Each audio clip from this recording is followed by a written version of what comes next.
Hey, Simon Trezellian here, voice of reason, former intelligence operator in the Covert Ops role.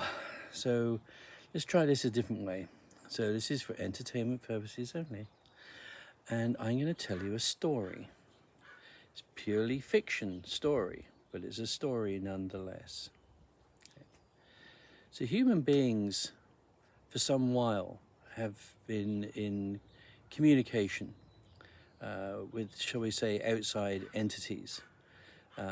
These are interdimensional beings. Remember, this is a story. And those interdimensional beings have been sharing technology with the highest echelons of the intelligence community on Earth for some while. In fact, since about 1947, when this was really, where it all began, after a certain area called Roswell became into the news. Now, this links into a lot of ancient history, including tales from the Sumerians, which talk of a different race called the Anunnaki that came down to Earth and supplied human beings with technology in order to be able to progress. Now, it's got so far in this story that human beings have progressed to the point where we're almost becoming interstellar. Now that means that we will no longer be earthbound in this 3D matrix that the other beings created in order to give us an indication as to a reality that they wish us to understand, and to blind us from the reality that we are infinite beings. Now, human beings by themselves have flaws, and these flaws were actually bred into them in some ways by our creators in this story.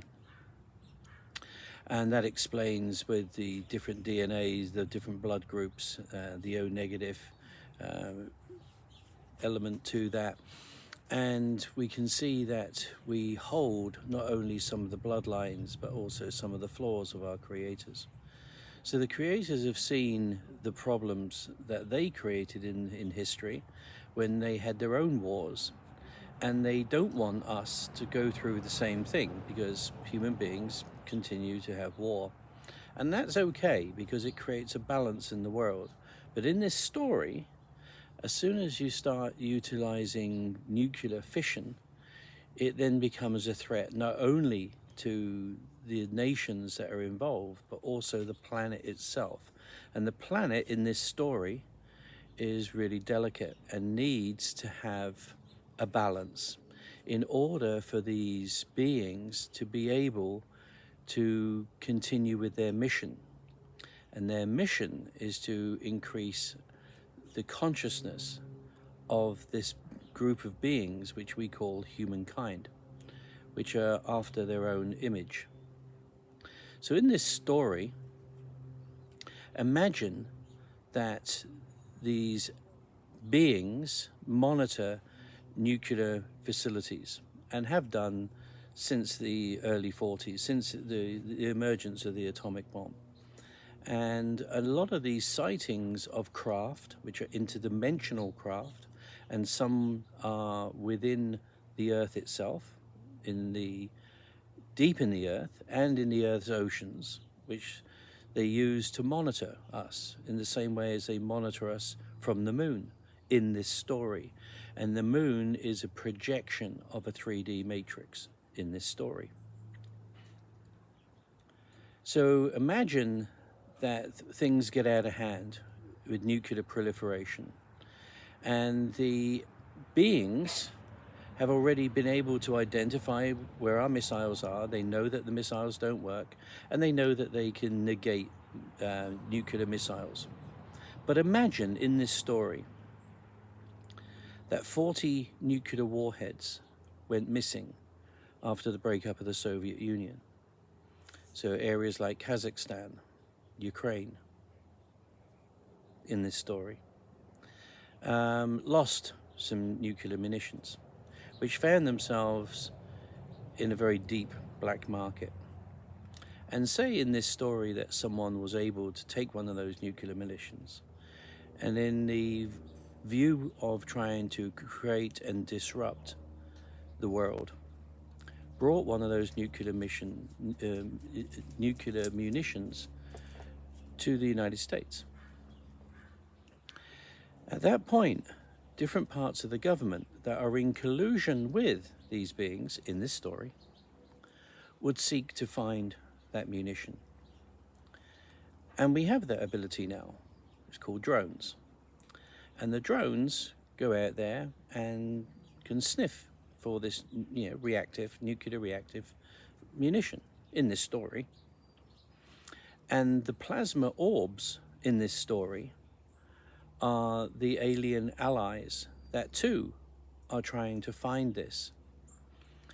And the plasma orbs are interdimensional in this story, where they can go in and out of dimensions and in and out of our reality. We see them one moment and then they disappear the next. So in this uneasy alliance between the beings that created us in this story and what we are doing to the planet in a number of areas, but most certainly the biggest threat to the agenda of these beings in which we are created in their image, they already see what we are likely to do. And should this munition go off, it would create massive change in the world. And that's a change that these beings are not willing to undertake. So at the very highest levels of government, these beings are speaking. They're making themselves known. We've known about them since the Middle Ages and beyond, probably 10,000 years BC.